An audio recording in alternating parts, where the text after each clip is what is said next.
Hello everyone, welcome to learning science. आज का topic है limit of resolution of resolving power. आज हम जो है limit of resolution of resolving power के बारे में पढ़ेंगे। Suppose S1 and S2 are 2 points on the object. हम सपोज करते हैं S1 और S2 जो है 2 पॉइंट्स है ऑब्जेक्ट पे। The light originating from them is made to pass through a pinhole which acts as an aperture and produces two diffraction patterns as images of the object points on the screen।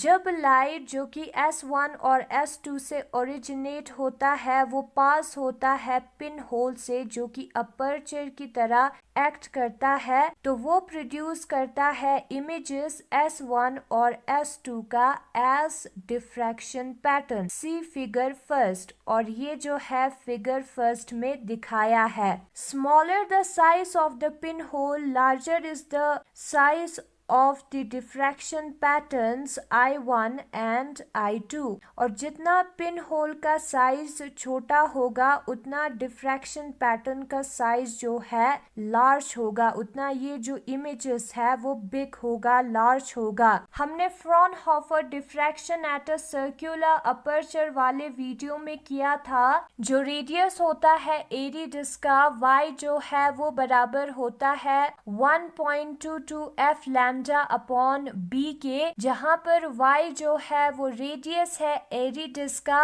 और b जो है circular aperture का diameter है। यहाँ पर inverse relation है, जितना हमारा जो अपर्चर है वो छोटा होगा, पिन होल साइज का होगा, उतना हमारा जो डिफ्रैक्शन पैटर्न का साइज है वो इंक्रीज होगा। तो यहाँ पर हमारा अपर्चर जो है वो पिन होल है, एक छोटा सा अपर्चर है, ठीक है। तो यहाँ पर जो डिफ्रैक्शन पैटर्न प्रोड्यूस होगा वो बिग होगा साइज में, लार्ज होगा साइज में। सो दे में super impose on each other. अब दोनों का साइज बिग है तो स्क्रीन पे वो जो है एक दूसरे पर सुपर इम्पोज करेगा, यानी कि एक पैटर्न के ऊपर दूसरा पैटर्न भी हमें नजर आएगा। On considerable overlapping of the two images, it may become difficult to say whether the diffraction pattern is due to separate sources or due to single source। तो मुश्किल हो जाएगा पता करना कि ये जो डिफ्रैक्शन पैटर्न है वो सिंगल सोर्स की वजह से है या double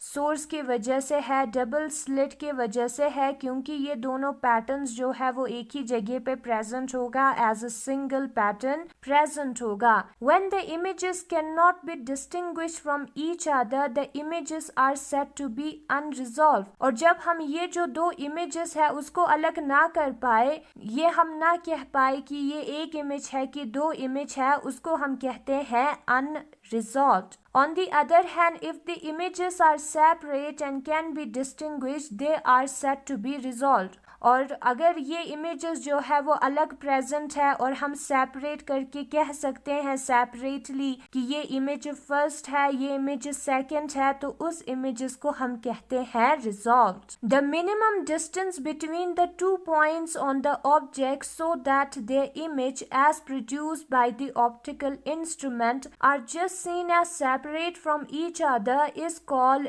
limit of resolution of the optical instrument। तो limit of resolution of optical instrument जो है वो minimum distance है, दो पॉइंट्स ऑब्जेक्ट पे जो दो पॉइंट्स है उनके बीच में, ताकि जो उनका जो इमेजेस है जो कि ऑप्टिकल इंस्ट्रूमेंट प्रोड्यूस करेगा वो जो है एक दूसरे से सेपरेट नजर आएगा, जस्ट सेपरेट, अभी अभी सेपरेट हुआ है वैसे नजर आएगा। The reciprocal of limit of resolution is called resolving power of the instrument। जो reciprocal होता है limit of resolution का उसे हम resolving power of the instrument कहते हैं। फिर उसके बाद यहाँ पर दिया है Rayleigh's criteria for resolution। If the central maximum of two points on the object are sufficiently separated, the images of the two points can be easily distinguish. अगर जो सेंट्रल मैक्सिमम है 2 पॉइंट्स ऑन द ऑब्जेक्ट की वजह से वो एक दूसरे से इनफ सेपरेटेड है तो जो इमेजेस होगा 2 पॉइंट्स का वो हमें अलग नजर आएगा। However as they approach each other, that is when the 2 points on the object get closer, the central maximum of each point tend to merge with the other. लेकिन जब ये 2 पॉइंट्स एक दूसरे के पास आते हैं तो उनका जो सेंट्रल मैक्सिमम है वो भी एक दूसरे के पास आके एक दूसरे में मिल जाता है, मिक्स हो जाता है, मर्ज हो जाता है। According to Rayleigh, the 2 points can be distinguished from each other only when the central maximum of one falls on the central maximum of the other as shown in figure 3। और रेले के मुताबिक जो 2 पॉइंट्स है उनको हम अलग कर सकते हैं एक दूसरे से, उनका जो इमेजेस है, अगर एक का जो सेंट्रल मैक्सिमम है वो दूसरे वाले पॉइंट के फर्स्ट मिनिमम पे ओवरलैप करेगा। यहाँ पर हम फिगर में देख सकते हैं ये है हमारा फर्स्ट मिनिमम और ये है हमारा सेंट्रल मैक्सिमम। तो एक पॉइंट का सेंट्रल मैक्सिमम और दूसरे का फर्स्ट मिनिमम जो है वो क्या कर रहा है, एक ही पोजीशन पे प्रेजेंट है। ये जो फिगर है वो रेले क्राइटेरिया फॉर रेजोल्यूशन को दिखा रहा है जिसपे एक का सेंट्रल मैक्सिमम जो है दूसरे पॉइंट के फर्स्ट मिनिमम पे पड़ता है। This is known as Rayleigh criteria for resolution और इसको हम जो है रेलेस क्राइटेरिया फॉर रेजोल्यूशन कहते हैं। It is an arbitrary criteria और ये जो है एक आर्बिट्री क्राइटेरिया है, किसी पर भी अप्लाई हो सकता है। Other criteria may also be used to define the limit of resolution or resolving power of the instruments. दूसरे क्राइटेरिया का भी हम यूज कर सकते हैं लिमिट ऑफ रेजोल्यूशन और रिजॉल्विंग पावर को निकालने के लिए, इंस्ट्रूमेंट के डिफाइन करने के लिए। तो यही था हमारा रेलेस क्राइटेरिया फॉर रेजोल्यूशन। और अगर आपको ये वीडियो पसंद आया तो इस वीडियो को लाइक करें, लर्निंग साइंस को सब्सक्राइब करें। Thank you so much for watching.